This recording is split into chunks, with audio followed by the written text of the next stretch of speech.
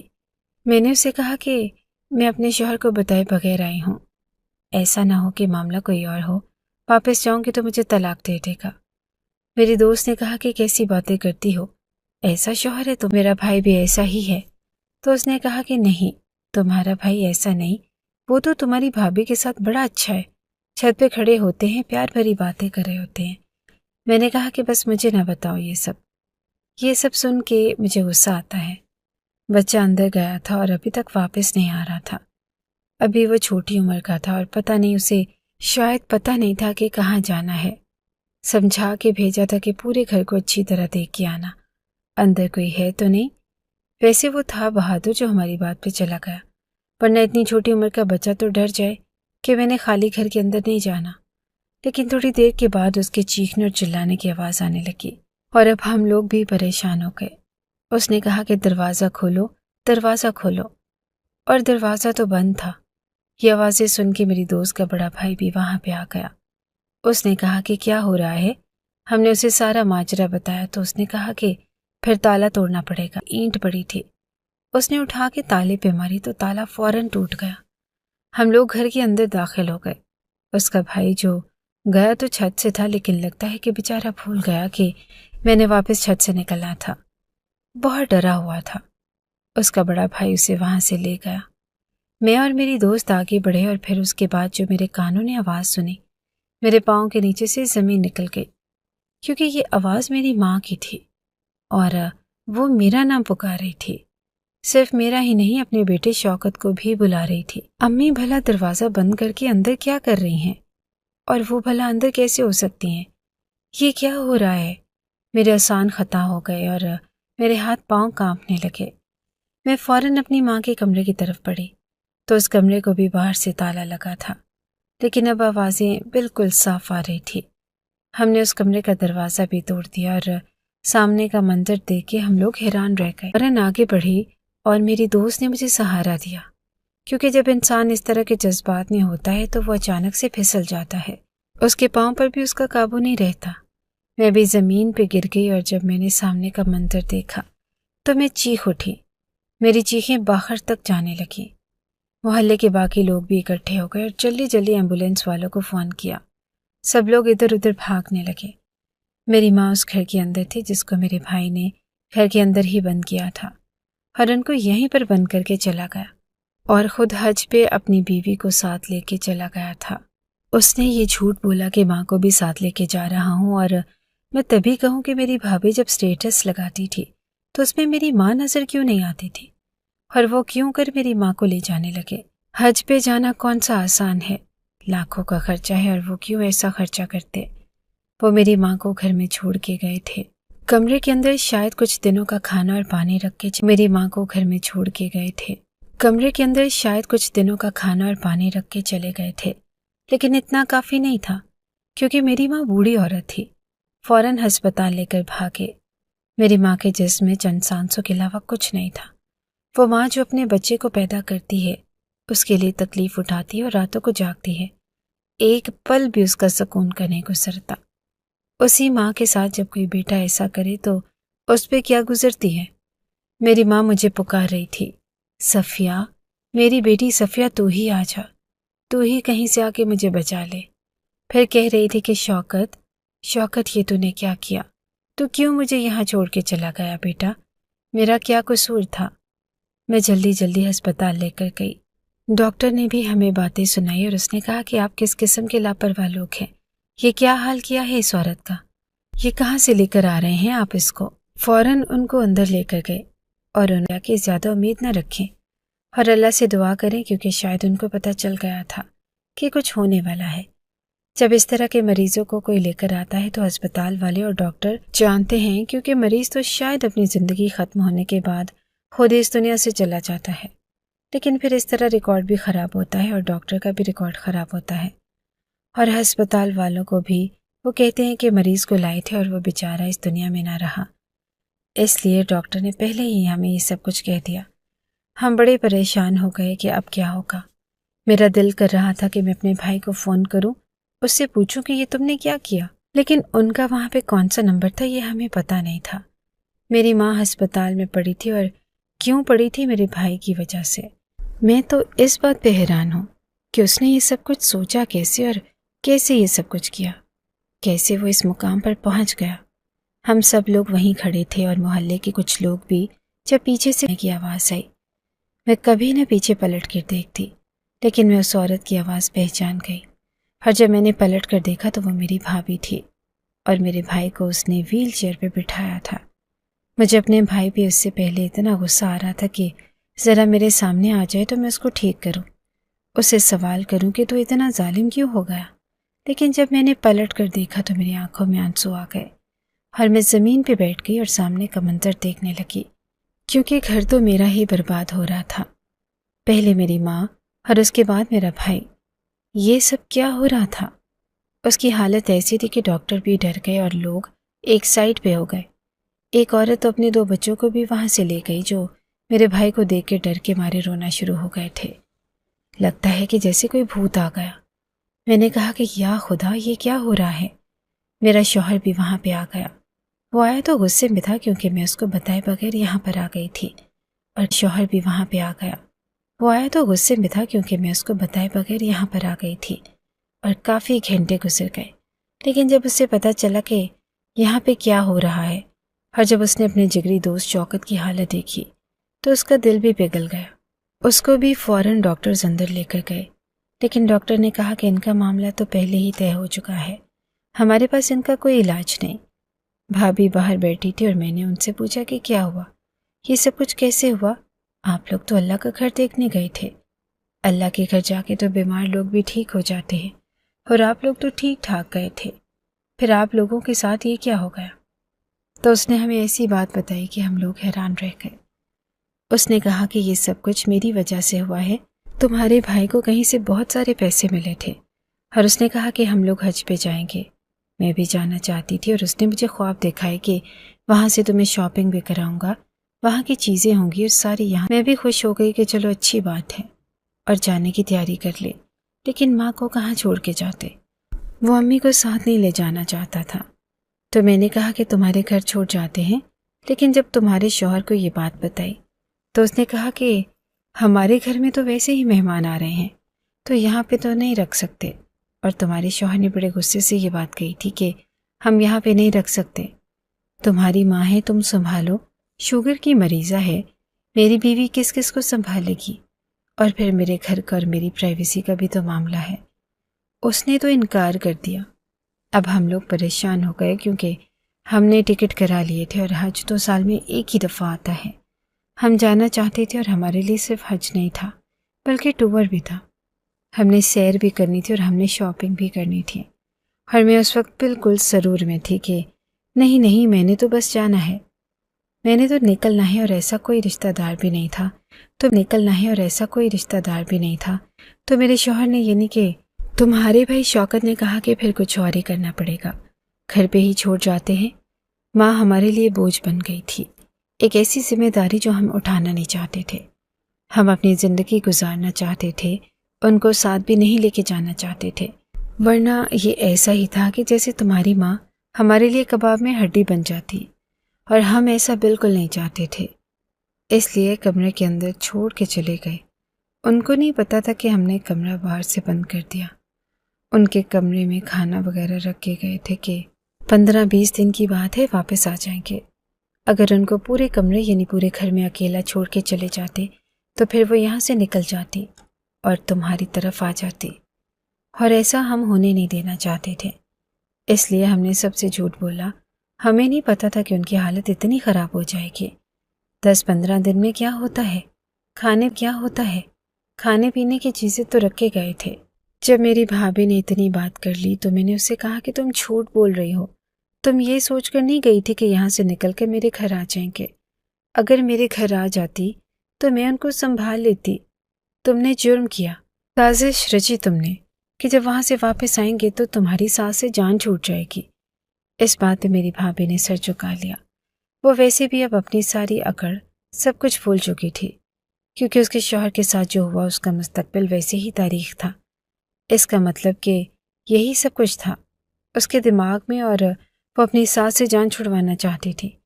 اسی لیے میرے بھائی کو بھی کہا کہ اس طرح کرتے ہیں۔ اس نے کہا کہ سب کچھ ٹھیک جا رہا تھا۔ ہم لوگ بڑی خوشی خوشی نکلے تھے کہ ہمیں کسی بات کی پرواہ نہیں تھی۔ وہاں پر پہنچ گئے اور اپنے بیگز وغیرہ ہوٹل میں رکھے، تھوڑا آرام کیا اور اپنے سفر کا آغاز کیا۔ جس کام کے لیے آئے تھے وہ سب سے پہلے کرنا تھا۔ یہ جیسے ہی طواف شروع ہوا اور تمہارے بھائی نے دوسرا شروع کیا تو یہ کہنے لگا کہ مجھے اچانک سے بہت زیادہ گرمی لگ رہی ہے۔ گرمی تو خیر وہاں پہ تھی ہی، لیکن اس نے کہا کہ مجھے بہت زیادہ والی گرمی لگ رہی ہے، میرا دل گھبرا رہا ہے، اور اس کے چلنے کی رفتار سلو ہونے لگی۔ میں آگے آگے چلنے لگی، یہ پیچھے پیچھے چلنے لگا۔ میں بار بار پیچھے پلٹ کے دیکھ رہی تھی کہ معاملہ کیا ہے، کہیں کچھ اور تو نہ ہو جائے، چکر نہ آ جائیں کہیں، اس کو گرمی لگ رہی ہے اور ہیٹ سٹروک ہو گیا ہے۔ لیکن معاملہ اس سے بھی زیادہ خراب تھا، کیونکہ 2-3 دفعہ تو میں نے پلٹ کے دیکھا وہ اپنے چہرے سے پسینہ صاف کر دیتا تھا، اور جب اچانک سے میں نے پلٹ کر دیکھا تو میرے قدم رک گئے اور میرے ساتھ اور بھی بہت سارے لوگوں نے چیخنا چلانا شروع کر دیا، کیونکہ میرا شوہر بے ہوش ہو چکا تھا اور اس کے چہرے کے ساتھ جو معاملہ ہوا وہ سب دیکھ رہے تھے۔ کچھ لوگوں نے تو ویڈیو بھی بنانی شروع کر دی۔ جلدی جلدی ہسپتال لے کے گئے اور پاس جتنے پیسے تھے وہ خرچ ہو گئے۔ بڑی مشکل سے سارا کچھ ہینڈل کر کے واپس آئی ہوں اور اپنی زندگی کا سب سے برا وقت گزارا ہے۔ سوچ رہی تھی کہ اگر ماں ساتھ ہوتی تو میرا ساتھ دیتی، میں اکیلی نہیں ہوتی۔ پرایا ملک تھا اور پاس پیسے بھی کم تھے، اوپر سے شوہر کی ایسی حالت نے اتنا برا وقت گزارا ہے کہ پوچھو مت صفیہ۔ میں نے کہا کہ ہاتھ مت لگاؤ مجھے۔ وہ میرے ہاتھ پہ ہاتھ رکھ کے بولی تھی، تم ایک بہت بری عورت ہو، تمہارے ساتھ بالکل اچھا ہوا، بلکہ اس سے بھی زیادہ برا ہونا چاہیے تھا۔ یہ سب کچھ تمہارے مشورے پہ ہی ہوا ہوگا۔ اور وہ مان گئی کہ مشورہ اسی نے دیا کہ امی کو گھر ہی چھوڑ کے چلے جاتے ہیں۔ وہ بیٹھی رو رہی تھی اور میری ماں بھی اندر تھی اور میرا بھائی بھی۔ میرے بھائی کو تو انہوں نے کمرے میں شفٹ کر دیا اور کہا کہ اس کا علاج ہمارے پاس نہیں ہے، کیونکہ میرے بھائی پہ فالج کا بہت ہی زبردست حملہ ہوا تھا، جس کی وجہ سے اس کا آدھا جسم سو گیا۔ اور بات صرف جسم کے سو جانے کی نہیں تھی، بات یہ تھی کہ اس کا آدھا چہرہ بالکل بدل گیا۔ ایسا لگتا تھا کہ یہ کوئی اور آدمی ہے۔ وہ صرف ایک ہی آنکھ سے دیکھ سکتا تھا اور بولنے کی صلاحیت بھی تقریباً چلی گئی تھی، کیونکہ بولتا تھا تو سمجھ ہی نہیں آتی تھی کہ کیا بول رہا ہے۔ یہ وہی بات ہو گئی کہ جب کہتے ہیں کہ اس کا تو بیڑا ہی غرق ہو گیا۔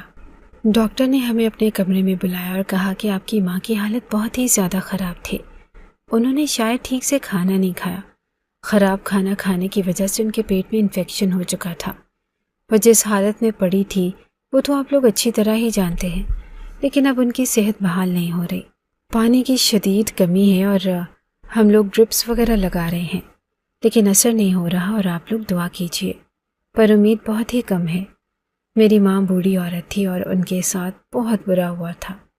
انہوں نے جو 10 دن گزارے تھے ان کی زندگی کے سب سے برے دن تھے، اور وہ اپنی کمزوری سے واپس نہیں آ سکی، بلکہ کیونکہ ان کے جسم میں خطرناک حد تک پانی کی کمی ہو گئی تھی اور مصنوعی ڈرپ لگانے سے معاملہ سیٹ نہیں ہو رہا تھا۔ جب مجھے یہ خبر ملی تو مجھ پر کیا گزری ہوگی وہ تو آپ لوگ اچھی طرح جانتے ہیں، لیکن جو میرے بھائی کی حالت تھی وہ بھی دیکھنے والی تھی، کیونکہ اسے پتہ تھا کہ یہ سب کچھ اس کی وجہ سے ہی ہوا تھا۔ اس سب میں میرا شوہر بھی ذمہ دار تھا، جس نے میرے بھائی سے کہا کہ ماں کو ادھر نہ بھیجنا، کیونکہ وہ اپنے گھر کی روٹین نہیں خراب کروانا چاہتا تھا۔ میں اپنے شوہر کے سامنے کبھی نہیں بولی تھی، میں نے اس کی ہر بات سنی، یہی سوچتی تھی کہ ماں بوڑھی ہے اور بھائی تو بھابھی کا دیوانہ ہو چکا ہے، اگر اس آدمی نے مجھے چھوڑ دیا تو میں کہاں جاؤں گی۔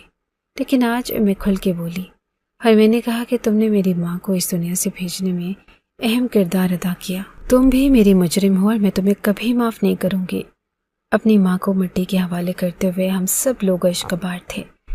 میری تو حالت ہی بہت بری تھی، مجھ سے تو سنبھلا ہی نہیں جا رہا تھا اور میں تو بے ہوش بھی ہو گئی اور مجھے ڈاکٹر کے پاس لے کے گئے۔ بہت برا وقت تھا اور بہت برے دن تھے۔ بھائی اور بھابھی تو اپنے گھر چلے گئے اور میں اپنے شوہر کا گھر چھوڑ کے اپنی سہیلی کے گھر آ گئی۔ بھائی کے گھر بھی گئی تھی، لیکن صرف اپنی ماں کا پرانا سامان لینے کے لیے، کیونکہ اب وہی ان کی نشانیاں تھیں۔ ان کے کمرے میں بیٹھ کے پتہ نہیں کتنی دیر تک میں روتی رہی اور سوچتی رہی کہ وہ یہاں پہ کس حال میں پڑی ہوں گی۔ پہلے انہوں نے سوچا ہوگا کہ باہر سے دروازہ بند نہیں، اور میری بہو کتنی اچھی ہے کہ کہیں گئی ہے تو کھانا رکھ کے گئی، کیونکہ انہوں نے کہا کہ ہم رات تک واپس آ جائیں گے، لیکن واپس نہیں آئے۔ جب وہ لوگ واپس نہیں آئے ہوں گے تو ماں نے کیا سوچا ہوگا؟ جب اس نے باہر نکلنے کے لیے دروازے کا ہینڈل کھولا ہوگا تو کیا سوچا ہوگا کہ دروازہ باہر سے بند کیسے ہو گیا؟ وہ تو بھولی عورت تھی، اس نے سوچا ہوگا کہ لگتا ہے کہ دروازہ خراب ہو گیا، اٹک گیا، لیکن ان کو کیا پتا تھا کہ یہ کیا ہو رہا ہے۔ ان سے فون بھی لے لیا گیا کہ کہیں مجھے فون کر کے نہ بتا دے۔ آہستہ آہستہ ان کو یہ احساس ہوا ہوگا کہ میری بہو اور میرے بیٹے نے میرے ساتھ یہ کیا کیا۔ وہ مجھے قید کر کے گھر سے چلے گئے۔ انہوں نے آوازیں بھی لگائی ہوں گی، لیکن ہمارا گھر ایسا تھا کہ آسانی سے آواز باہر نہیں جاتی تھی، اور ان کا کمرہ بھی سب سے آخر والا تھا۔ پھر ان کی طبیعت گرنا شروع ہو گئی۔ کھانا تو خراب ہو گیا ہوگا، لیکن شاید اپنی جان بچانے کے لیے انہوں نے خراب کھانا ہی کھا لیا، جس سے ان کے پیٹ میں انفیکشن ہوا، اور ڈاکٹر نے کہا کہ پیٹ میں بہت بڑا انفیکشن ہو گیا تھا اور یہ انفیکشن ہی ان کی موت کی وجہ بنا، کیونکہ وہ اس دنیا سے اس انفیکشن کی وجہ سے ہی گئی تھی۔ جس طرح سے وہ پکار رہی تھی، جس طرح سے بلا رہی تھی، کاش کہ میں پہلے پہنچ جاتی، کاش میں اپنی اماں کو بچا سکتی۔ اپنے حالات اور ساتھ والوں کی باتوں پر بھی کیا دھیان دوں؟ ان کو کیا پتا کہ یہاں کیا ہو رہا ہے؟ تھوڑی نہ کوئی کسی کے گھر پہ نظر رکھتا ہے، بند گھر پہ کون نظر رکھتا ہے؟ اور کس نے جانا تھا بچانے کے لیے؟ جب اپنے ہی نہ پہنچ پائے تو غیر کہاں سے جاتے؟ آخری وقت میں وہ اپنے بچوں کو بلا رہی تھی، ان بچوں کو جن کے لیے انہوں نے اتنا مشکل وقت گزارا، ایک سخت آدمی کے ساتھ گزارا کیا، صرف اس لیے کہ یہ میرے بچوں کا باپ ہے۔ میرے بابا ان پہ ہاتھ بھی اٹھاتے تھے، اور میری ماں نے تو ساری زندگی سکون کا وقت دیکھا ہی نہیں۔ میرے بابا نے بھی میری جلدی شادی کروا دی، ورنہ میں اپنی اماں کے ساتھ رہتی اور ان کی خدمت کرتی۔ جب میں کچھ اپنے آپ کو سنبھالنے والی ہوئی، گھر کو سنبھالنے والی ہوئی، تو میرے بابا نے مجھے میرے شوہر کے گھر بھیج دیا اور میں اپنا گھر سنبھالنے لگی۔ میرے بھائی کو اللہ نے سزا دی تھی کیونکہ وہ حج پہ گیا تھا، طواف کر رہا تھا، اس کی کمائی بھی حرام کی نہ تھی اور فیکٹری سے کمائی کر کے گیا تھا۔ کہا کہ تو ماں کا دل دکھا کے آیا ہے، اپنی ماں کو کیسی واہ حالات میں چھوڑ کے آیا ہے، تو پھر تو یہاں سے فیض پا کے نہیں جا سکتا۔ اس لیے اس کے ساتھ بہت برا ہوا۔ جب انسان پہ فالج کا اٹیک ہو جاتا ہے تو اس کے باقی کے نظام بھی خراب ہونا شروع ہو جاتے ہیں۔ اب بھائی ایسا ہو گیا کہ اس کو 24 گھنٹے سنبھالنے کی ضرورت تھی۔ میں اپنی دوست کے گھر پہ رہ رہی تھی۔ میں نے اپنے شوہر سے کہا کہ تم بھی ذمہ دار ہو اور میں واپس نہیں آؤں گی، اور وہی بات ہوئی کہ میرا شوہر بھی بدل گیا، اور اس نے کہا کہ نہیں آنا تو پھر نہیں آؤ، وہیں پہ پڑی رہو۔ اور اس نے تو مجھے دوبارہ سے بلایا بھی نہیں۔ میرے شوہر نے مجھے بلایا نہیں، اور اس بات کی مجھے کوئی فکر نہ تھی۔ ویسے بھی اس کے ساتھ میری زندگی ایسی ہی گزر رہی تھی، نہ ہمارے ہاں اولاد ہو رہی تھی اور نہ کوئی اور مسئلہ۔ بعد میں پتہ چلا کہ جو عورت میرے شوہر کو چھوڑ کے گئی، اس کے پیچھے کہانی کیا تھی۔ وہ 1 مہینے کے بعد نہیں بلکہ 1 سال کے بعد گئی تھی، اور اسی لیے گئی تھی کہ اسی بات ہے کہ اصل بات کوئی نہیں بتاتا۔ ہر ان کے گھر میں جو رشتہ دار آئے تھے وہ بھی بات کرنے سے ڈرتے تھے۔ یہ تو بعد میں مجھے پوری خبر ملی کہ مجھے پھر کوئی افسوس نہیں ہوا۔ اگر وہ مجھے چھوڑ بھی دیتا تو مجھے کوئی مسئلہ نہیں تھا، لیکن میں ساری زندگی اپنی دوست کے گھر پہ نہیں رہ سکتی تھی۔ ساتھ والے گھر میں ہی میرا بھائی اور بھابھی رہتے تھے، لیکن میں وہاں جانا نہیں چاہتی تھی۔ 2-3 دفعہ اس نے پیغام بھیجا کہ ادھر آ جاؤ، مجھے معاف کر دو، لیکن میں نے انکار کر دیا۔ لیکن 1 مہینہ اسی طرح گزر گیا تو مجھے پتہ چلا کہ میری بھابھی بھائی کا ٹھیک سے خیال نہیں کرتی، لڑائی جھگڑا کرتی ہے اور کہتی ہے کہ تم اب بالکل بھی کسی کام کے نہیں رہے، بیکار ہو گئے ہو، اور فیکٹری میں بھی میرے شوہر نے لوٹ مار مچا رکھی تھی، وہ بھی پورے پیسے نہیں دیتا تھا، اور میری بھابھی بھی ایک دن اچانک میرے بھائی کو چھوڑ کے چلی گئی۔ رات کے ٹائم مجھے میری بہن جیسی دوست نے بتایا کہ یہ معاملہ ہے۔ میں جاننا تو نہیں چاہتی تھی لیکن چلی گئی، اور دوست نے بتایا کہ یہ معاملہ ہے۔ میں جاننا تو نہیں چاہتی تھی لیکن چلی گئی، اور جا کے سارے گھر کی حالت دیکھی تو حیران رہ گئی۔ نہ کسی نے کپڑے دھوئے تھے، نہ گھر کو صاف کیا تھا، نہ کھانا بنا تھا، اور بھائی بھی بری حالت میں پڑا تھا۔ وہ پانی پینے کے لیے ترس رہا تھا اور اسے پانی پلانے والا کوئی نہ تھا۔ کچھ دن کے بعد بھابھی نے بھی خلا کا نوٹس بھیج دیا۔ ظاہر ہے اب وہ نہیں رہنا چاہتی تھی، اس کا مطلب تو پورا ہو گیا تھا۔ آج اس بات کو 1 سال ہو گیا ہے اور میں ادھر ہی رہتی ہوں۔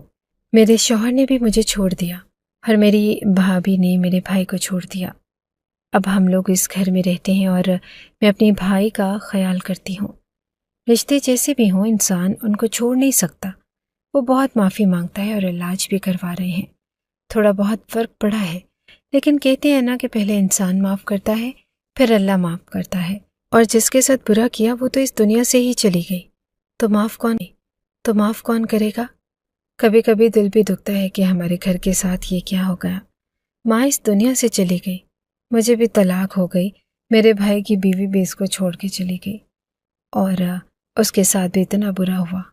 میں نے اپنے شوہر پہ ایک کیس کیا کیونکہ وہ پوری فیکٹری کو اپنے قبضے میں کر کے بیٹھا تھا، یعنی کہ میرا سابقہ شوہر، لیکن امید ہے کہ ہم یہ کیس جیت جائیں گے اور کم سے کم ہمیں ہمارا حصہ مل جائے گا۔